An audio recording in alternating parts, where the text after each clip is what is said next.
Hello friends, মই আজি আপোনালোকৰ আগত আলুৰ সৈতে সৰু মাছৰ চৰচৰী ৰেচিপি এটা শ্বেয়াৰ কৰিম।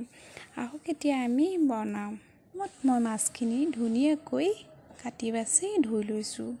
ভিডিঅ'টো যদি ভাল লাগে তেন্তে লাইক এটা কৰি দিব আৰু এনেকুৱা ধৰণৰ নতুন ভিডিঅ' পাবলৈ হ'লে চেনেলটো সাবস্ক্ৰাইব কৰিব নাপাহৰিব। এয়া চাওক, মই এতিয়া আলু মিহিনকৈ কাটি ধুই লৈছোঁ। এতিয়া মই পিঁয়াজ দুটা কাটি লৈছোঁ দীঘলকৈ। হালধি নিমখ সোৱাদ অনুযায়ী ল'ব। এয়া নহৰু খুন্দি লৈছোঁ। এতিয়া গৰম কেৰাহী এখনত মিঠাতেল অলপ সৰহকৈ দি দিলোঁ। মিঠাতেলটো যেতিয়া গৰম হ'ব তেতিয়া পিঁয়াজখিনি ঢালি দিম।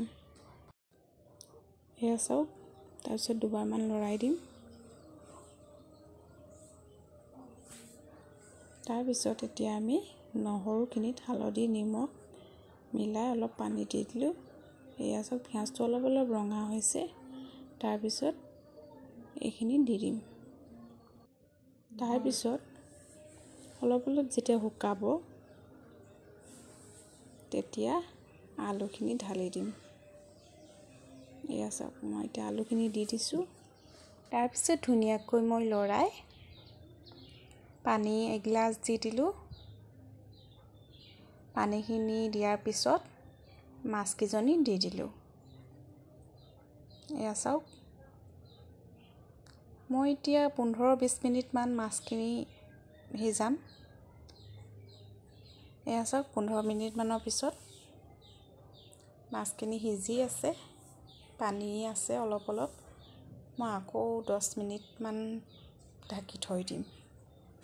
এয়া চাওক, 10 মিনিটৰ পিছত এতিয়া আমি আকৌ চাম। এয়া মাছখিনি হৈ গ'ল। এয়া আমাৰ মাছৰ চৰচৰী আলুৰ সৈতে ৰেডি হৈ গ'ল। ভিডিঅ'টো যদি ভাল লাগে তেন্তে লাইক এটা কৰিব নাপাহৰিব।